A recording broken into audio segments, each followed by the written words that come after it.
Obrigado, bom dia. Agradeço mais uma vez o convite, a oportunidade de estar aqui conversando rapidamente com vocês sobre um tema que me motiva, que está hoje guiando as minhas ações, que são os negócios de impacto social. Eu já empreendi muitas vezes, eu empreendi pela primeira vez aos 17 anos.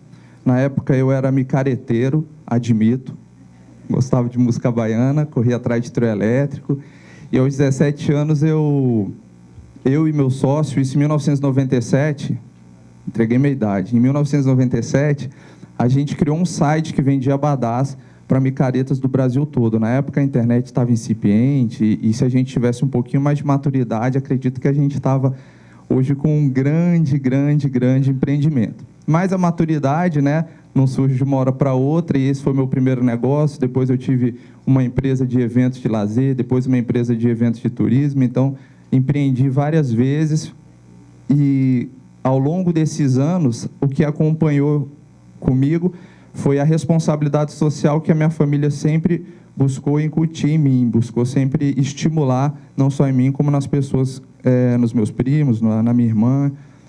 E durante todo esse período da minha vida, eu tinha uma visão de que qualquer que fosse a iniciativa para você colaborar socialmente com o mundo, isso de uma certa forma fazia com que eu perdesse algo, ou tempo, ou dinheiro. Eu precisaria gastar meu tempo, precisaria gastar meu dinheiro.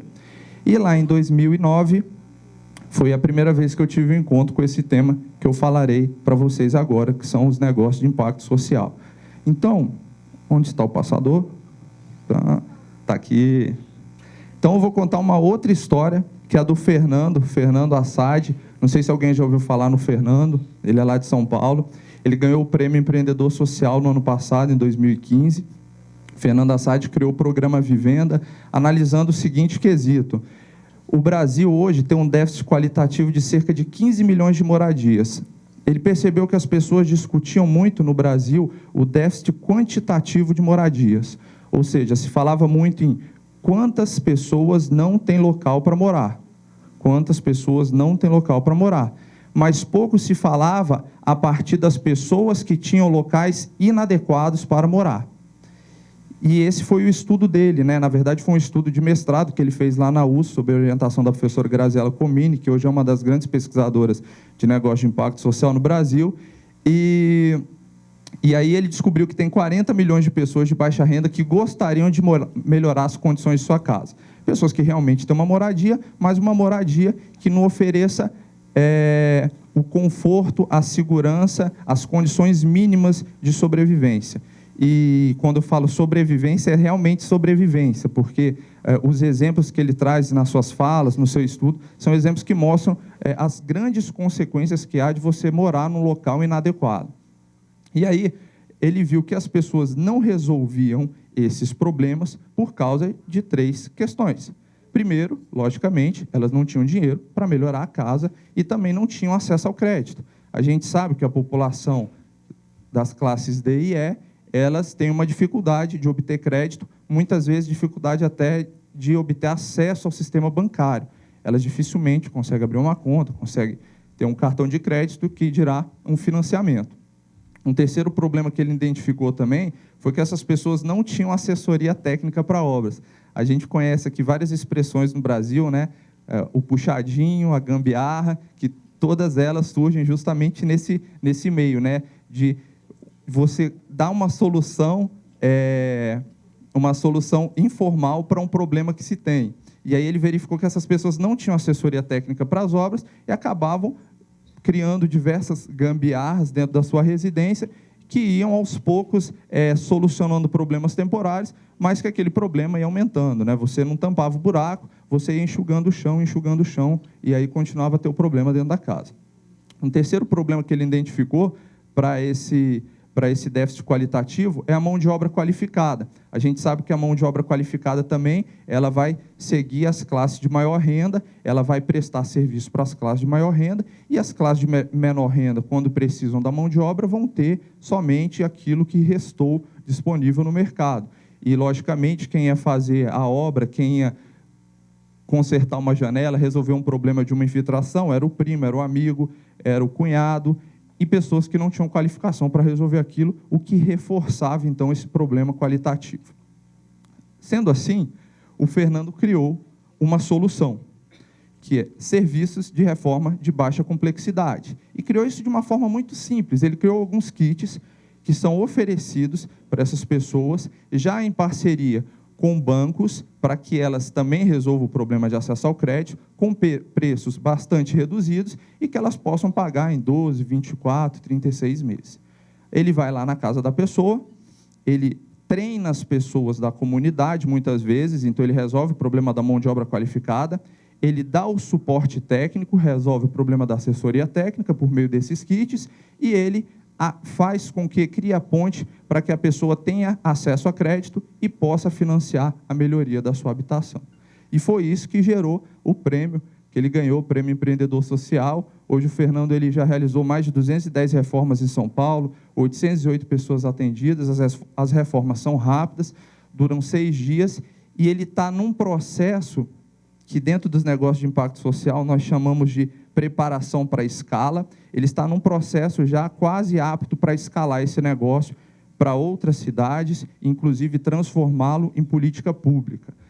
Ele, inclusive, eu estive com ele em Maceió, na Feira do Empreendedor de Alagoas, estava comentando com a Valéria um pouco antes da fala, ele falou lá na Feira do Empreendedor, e ele já recebeu diversas propostas de governadores e de prefeitos para transformar, para levar essa solução, para que ela se converta em uma política pública. O programa Vivenda, por meio desse empreendedor social, que é o Fernando Assad, é um negócio de impacto social, que é isso que eu estou trazendo para vocês hoje.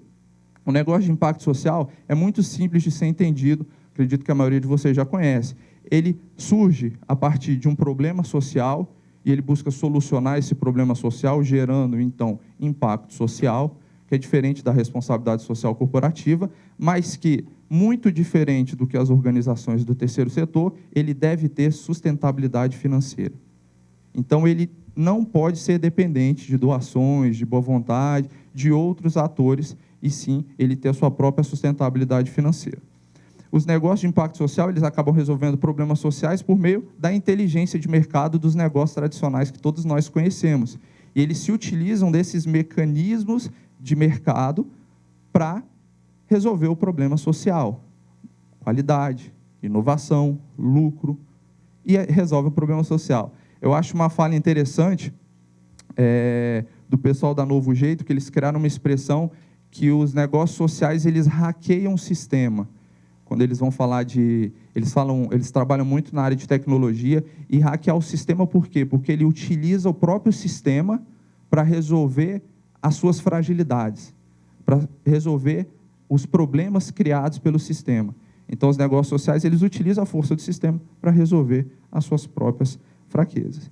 E, diante de tantos desafios que nós temos atualmente, a gente percebe o poder que a iniciativa privada tem e a responsabilidade que ela tem de diversas formas, em diversas manifestações. O próprio PNUD, quando se posicionou nessa pesquisa Mercados Inclusivos no Brasil, foi uma pesquisa lançada em 2015, está disponível na internet, ele falou que para países com grandes desigualdades, como o Brasil, os impactos sociais nos negócios inclusivos são mais do que desejados, são necessários.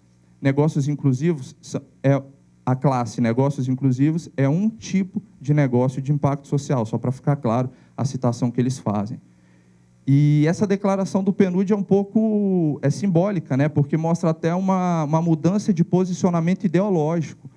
Quem acompanha o trabalho do PNUD, a partir do momento que ele levanta a responsabilidade e aponta para o setor privado como, olha, vocês também agora têm um papel importante na solução dos problemas sociais, você vê até uma mudança ideológica no posicionamento dele.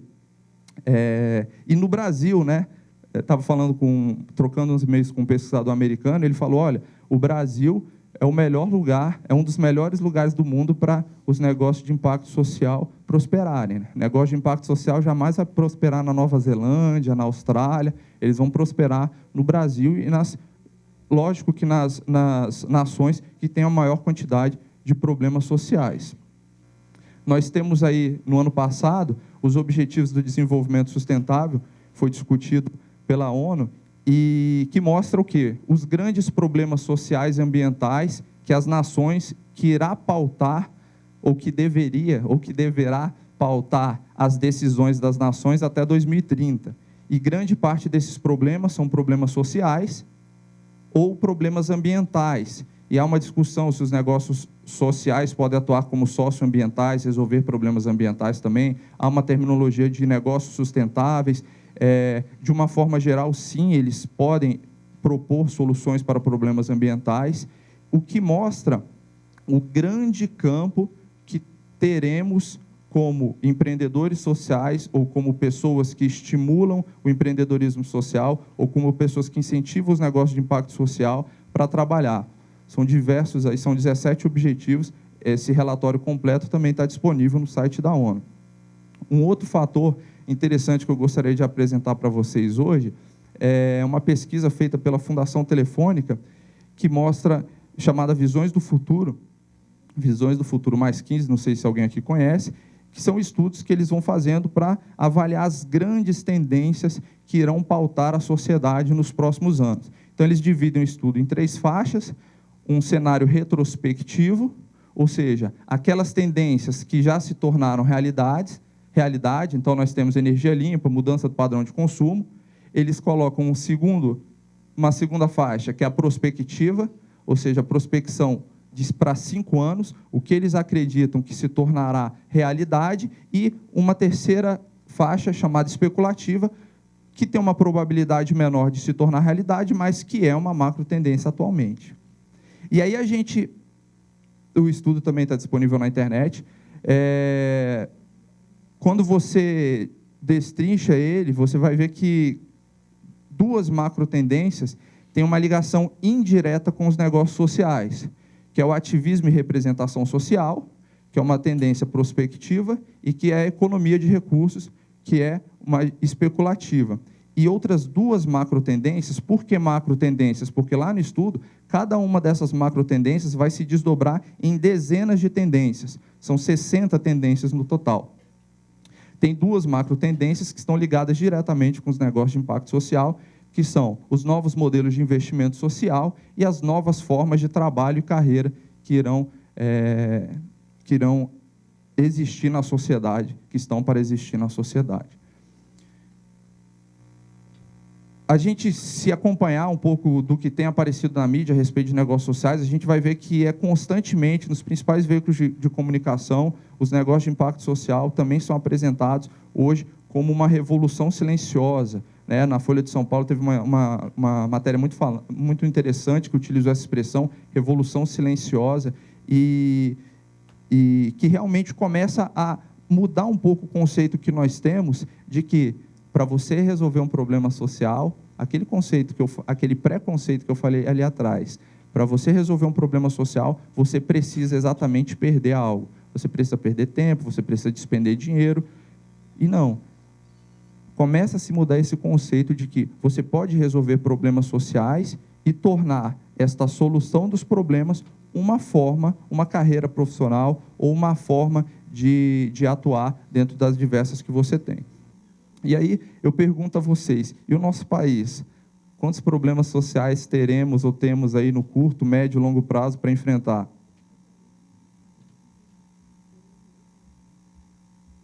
Essa pergunta é impossível de ser respondida, não é? A gente precisaria de uns 3, 4 dias aí para ficar falando a respeito dessas respostas. É muito complexa, né? E foi aí, pessoal, que surgiu, então, e o que me trouxe aqui o movimento Mude Você o Mundo. Foi um movimento criado em 2014, que ele tem esse objetivo, ser um centro de conexão, estímulo, suporte e disseminação do empreendedorismo social no Brasil. Quando a gente fala em empreendedorismo social, a gente fala de negócios de impacto social, a gente fala de negócios sociais, de negócios inclusivos, que tem uma pequena diferença entre si, mas que, na essência, eles são muito parecidos. Eles têm esse conceito amplo que eu falei para vocês inicialmente, que é a preocupação com o impacto social e com a sua sustentabilidade financeira. O movimento Mude Você o Mundo Ele tem a minha atuação e de diversos voluntários, pessoas que acreditam nessa causa do empreendedorismo social, e nós trabalhamos com atividades de sensibilização, de treinamento, de capacitação e de mentoria. Nós fazemos muita mentoria também para empreendedores sociais. Às vezes, o empreendedor social ele não sabe que é um empreendedor social, ele está simplesmente resolvendo um problema ali na comunidade dele, e a gente vai lá e dá toda a orientação para que ele consiga resolver aquele problema de uma forma independente, sustentável. E hoje esse é uma das minhas grandes atividades, é atuar à frente do Mude Você o Mundo. A gente pauta nossa atividade em quatro princípios, que são os 4 princípios que eu acredito que pautam os negócios sociais, ou que deveriam pautar os negócios sociais. Em primeiro lugar, solidariedade e altruísmo. A gente acredita que a nossa sociedade hoje ela carece um pouco de solidariedade e de altruísmo, né? A gente vê diariamente diversas situações de egoísmo, diversas situações que poderiam, a gente é um pouco idealista, né? Que poderiam ser diferentes. Vou usar um clichê que eu acredito muito verdadeiro, que poderiam ser diferentes, e a gente acha que a primeira forma de ser solidário e ser altruísta é falando a respeito disso. Então, esse é um dos nossos princípios. O segundo princípio é a responsabilidade individual e coletiva. A gente acredita que o Brasil hoje é um país de muitos direitos e poucos deveres. E o brasileiro hoje ele não se coloca como responsável individualmente. E aí eu me coloco como brasileiro também, não estou falando eles brasileiros, eu estou falando nós brasileiros. Ele se coloca como cheio de direitos e com poucos deveres. Ele esquece da responsabilidade que ele tem individualmente e da responsabilidade que ele tem coletivamente. E que os problemas que nós temos são os nossos problemas. Não são os problemas do Estado, não são os problemas do prefeito, não são os problemas do síndico, são os nossos problemas. Então, isso é um outro princípio que pauta a nossa ação no Mude Você o Mundo e que pauta a vida dos empreendedores sociais. Um terceiro princípio é o capitalismo consciente, ou capitalismo responsável. A gente vai ver essas 2 terminologias sendo discutidas, que está muito ligada à ideia do hackear o sistema. Não se critica o capitalismo, você critica os defeitos dele, mas não se muda o sistema, pelo menos não no curto prazo. O sistema não é como uma roupa. A gente, vamos mudar o nosso sistema, não é como uma roupa. A ruptura, ela vai ocorrer, ela já está ocorrendo, eu acredito, isso vai ser falado aí pela Juliana, ela já está ocorrendo, mas não vai ser no curto prazo. A gente está no momento de transição, e como se comportar perante essa transição? Não é simplesmente criticando, a gente acredita que é hackeando o sistema, é utilizando os pontos fortes dele para resolver as suas fragilidades ou aquilo que ele deixa a desejar. Isso é o capitalismo consciente. E, por fim, a proatividade e iniciativa. A gente estimula muito a ação, o fazer, o executar, que todos vocês estimulam muito em suas atividades, né? A gente sabe que o empreendedor é aquele que faz, é aquele que põe a mão na massa, é o bota para fazer, como fala o pessoal da Endeavor, é o vai lá e faz, como fala o Thiago, da Perestroika, e a gente trabalha muito isso, a proatividade e iniciativa dos indivíduos, das pessoas, que elas tenham iniciativa para resolver os seus problemas, que elas não busquem no outro a solução, mas que busquem sempre em si próprio. E lancei no ano passado o livro Mude Você o Mundo, que a Valéria falou, que é uma das diversas ações que nós temos. Esse livro ele é uma espécie de um manual de empreendedorismo social. Quando eu escrevi, eu imaginei o meu aluno, eu sou professor também de ensino superior, professor de empreendedorismo, e eu imaginei aquele meu aluno, né? A gente encontra o aluno de empreendedorismo mais ou menos no 3º, 4º semestre, e é uma pessoa com uma energia muito grande, mas que ele não sabe para onde canalizar a energia dele. E ele está com uma vontade muito grande. E dependendo do que pintar ali para ele, ele vai canalizar a energia para aquela direção. E podem pintar coisas não tão boas. Então, quando eu escrevi, eu imaginei aquele aluno. Eu falei, bom, vai ser um aluno que vai estar com uma energia muito grande, só que ele não sabe o que fazer. Qual seria o primeiro passo para ele empreender socialmente? E aí eu escrevi esse livro. É um livro fácil de ser lido, um livro introdutório, mas que ele dá as etapas necessárias para o aluno, pelo menos, se candidatar, ou para o empreendedor, né? Não é só para o aluno, é porque a gente, quando escreve, a gente cria o leitor ali na frente, para que ele se candidate a ser um empreendedor social. E aí tem vários passos, né? Desde do conceito do que é empreendedorismo social, até o desenvolvimento de competências. O Sebrae trabalha muito bem isso, né? Pega o empreendedor e desenvolve as competências nele. Que conhecimentos ele está precisando? Que tipo de habilidades ainda não foram desenvolvidas? Por quê? Para diminuir a mortalidade do negócio. A gente sabe que o empreendedor mais capacitado, com mais competências, é um empreendedor que tem uma probabilidade muito maior de sucesso. Então, o primeiro ponto do livro é esse. Que tipo de competência você precisa para ser empreendedor social? Depois eu vou lá e falo dos problemas. A gente, como eu falei no início, negócio social parte de problemas. O empreendedor social, ele vê um problema e procura solucionar, que é o quarto capítulo, ou seja, como gerar ideias e propor soluções, como planejar, depois como comunicar, como abrir a empresa e assim sucessivamente. E eu acho que os negócios de impacto social, eles podem ser uma solução, podem ser uma das soluções que nós teremos para os novos desafios, alguns desses desafios que eu apresentei, e principalmente no campo de serviços, no setor de serviços, como eu dei o exemplo do Fernando, Assad, que trabalha na área de serviços. Acredito fortemente, estou trabalhando para isso. E uma frase que todos que estão atuando no negócio de impacto social, que a gente não sabe muito bem onde surgiu, várias pessoas reivindicam essa frase, então, quando eu a utilizo, porque não fui eu que criei, então, eu sempre a utilizo entre aspas. É uma frase que eu gostaria de deixar para vocês e para que nós possamos conversar e repassar aos candidatos a empreendedores sociais, é essa: entre ganhar dinheiro e ajudar o mundo, fique com os dois.